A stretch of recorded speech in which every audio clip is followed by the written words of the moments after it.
presidente López Obrador habla acerca de cómo quisieron vender y saquear Pemex y la Comisión Federal de Electricidad. Te dejo con el video. Acompáñame.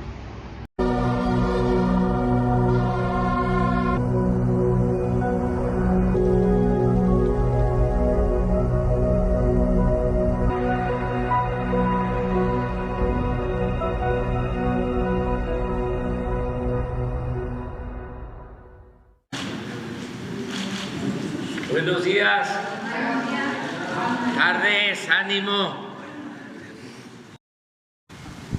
Sí, mire, antes de que llegáramos nosotros, había la política de destruir a Pemex y a la Comisión Federal de Electricidad. No querían que existieran estas empresas públicas, querían que todo el sector energético se privatizara. Esa era la política que venía imponiéndose desde hace más de 3 décadas. Nosotros no coincidimos con esa política. Desde que estábamos luchando por la democracia, la justicia y por la independencia en sentido amplio, que la política económica la manejáramos nosotros y que no nos impusieran desde el extranjero la agenda en política económica, las llamadas reformas estructurales. Entonces, como triunfamos, pues lo que hicimos fue detener las privatizaciones y rescatar tanto a Pemex como a la Comisión Federal de Electricidad, porque en efecto iban en picada, iban hacia la quiebra. Hay datos, ¿no?, muy claros de cómo Pemex producía 1.650.000 barriles diarios cuando llegamos y ahora produce 1.800.000. O sea, logramos revertir la caída que se produjo durante 15 años consecutivos. Si usted ve la información, va a encontrar que en 2004 la producción de crudo, la extracción de petróleo, era de 3.400.000 barriles en el 2004, y en el 18, a finales, de 1.650.000, de 3.400.000 barriles a 1.650.000. 15 años de caída. Y nosotros estamos dejando la producción, o sea, se detuvo esa tendencia a la baja en la producción y estamos dejando una producción de 1.800.000 barriles.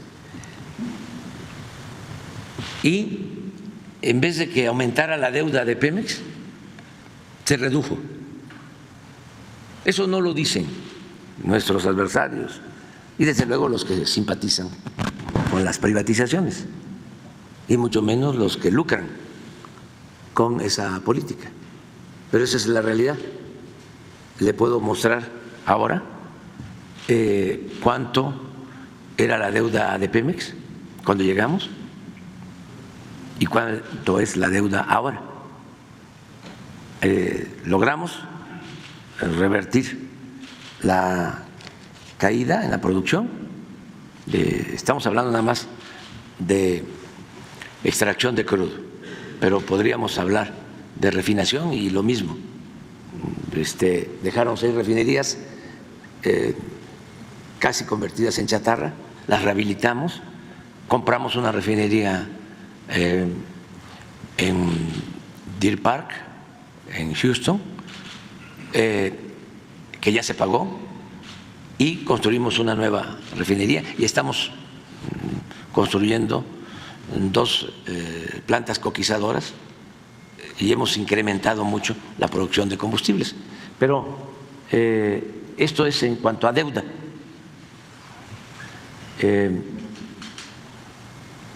Se llegó en el 18 a 132,000 millones de dólares de deuda, y la deuda en el 24 de Pemex es de 99,000.4 millones de dólares. Estamos hablando de una disminución de la deuda de Pemex en este sexenio de 32,9 mil millones de dólares. Esto no se conoce o no se dice.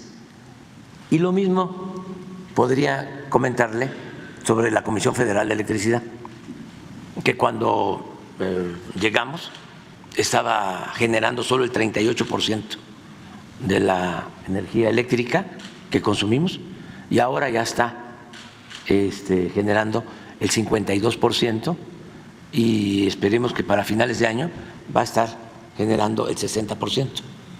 Entonces, en vez de que se arruinaran estas dos empresas públicas, se logró el rescate de Pemex y de la Comisión Federal de Electricidad, y hacia adelante estoy muy contento porque la presidenta electa pues coincide con los planteamientos nuestros de que estas empresas públicas son estratégicas y no podemos dejar solo al mercado o solo el manejo del sector energético al mercado, porque están de por medio los consumidores nacionales. Si hubiese continuado la privatización y quiebra Pemex y quiebra la Comisión Federal de Electricidad, el precio de la gasolina estaría a 40 pesos por litro y el precio de la luz estaría al doble de lo que se cobra actualmente. Y en todo el sexenio no ha aumentado el precio de los combustibles, porque mantuvimos a Pemex y mantuvimos a la Comisión Federal de Electricidad. Yo respeto mucho, ¿no?, a los tecnócratas privatizadores. Ellos tienen su concepción, además son empleados de las oligarquías nacionales y extranjeros, son los empleados de los potentados del mundo, y a veces, como se dice coloquialmente, son más papistas que el Papa los empleados o dependientes, gerentes. Hay una palabra que se usa mucho de los gerentes, CEO. A veces los CEOs son más ideologizados, ¿no?, que los dueños. Eso también suele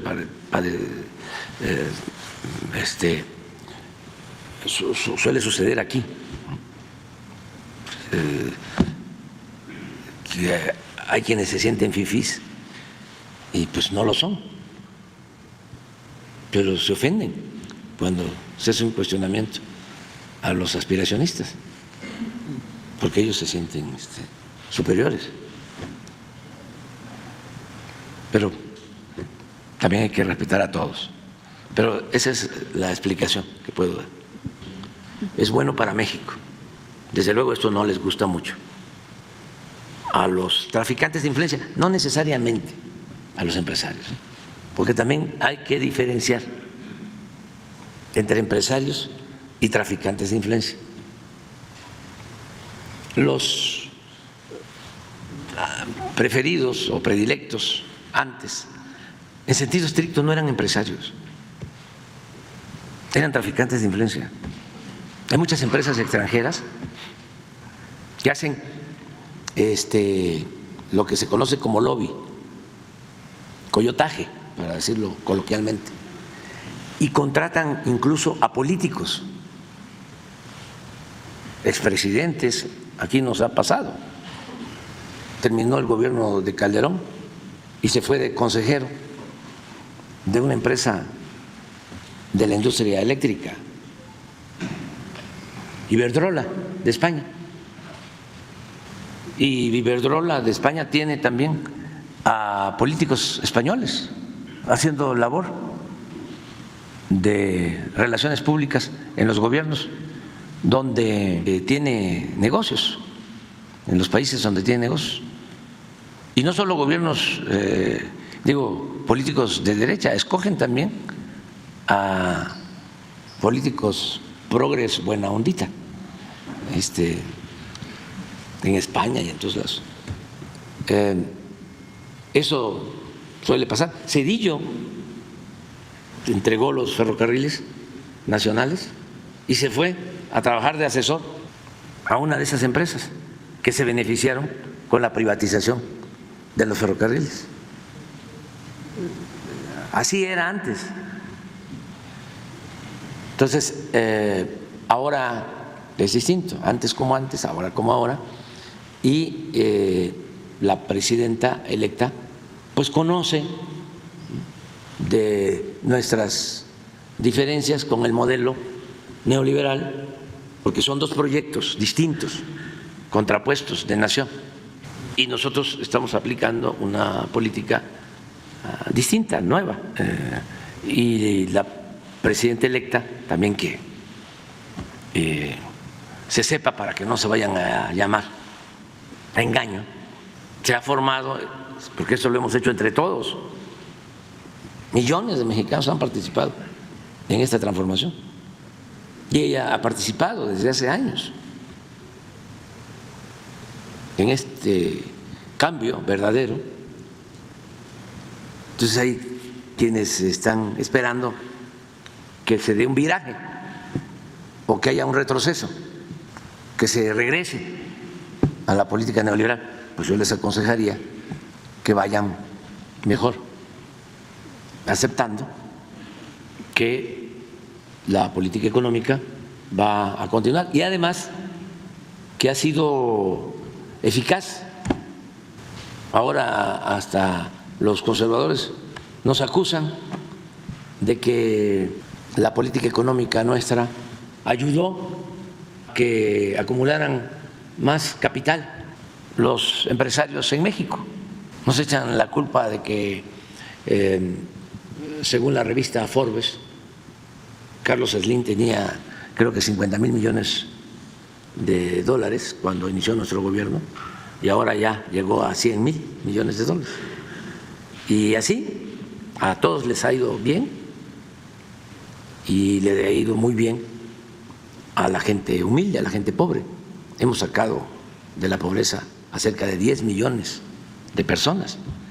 Entonces quiere decir que el modelo económico, la política económica es buena, funciona.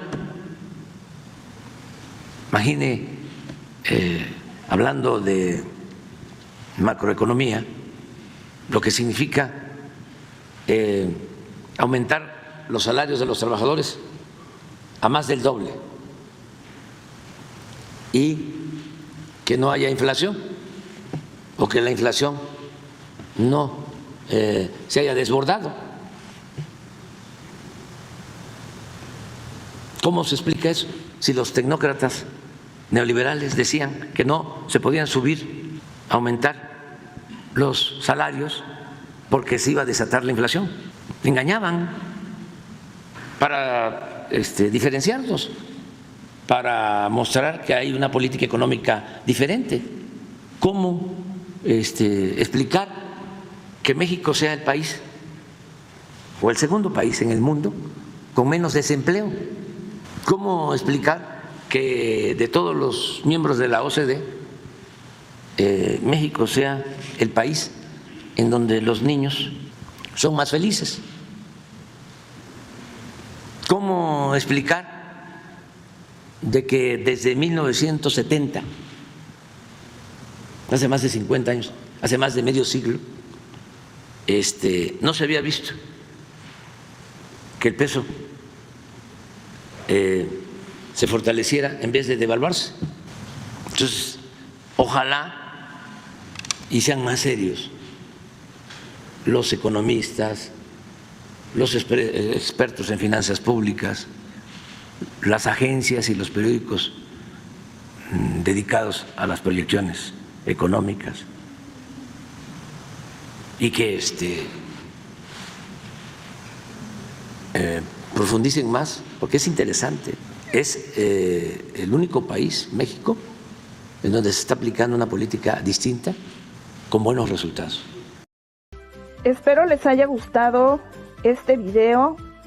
Los invito a suscribirse a mi canal Medorius Kim, a activar la campanita para que les lleguen las notificaciones cuando suba un próximo video y dejarme sus comentarios. Dios me los bendiga y hasta la próxima. Bye bye.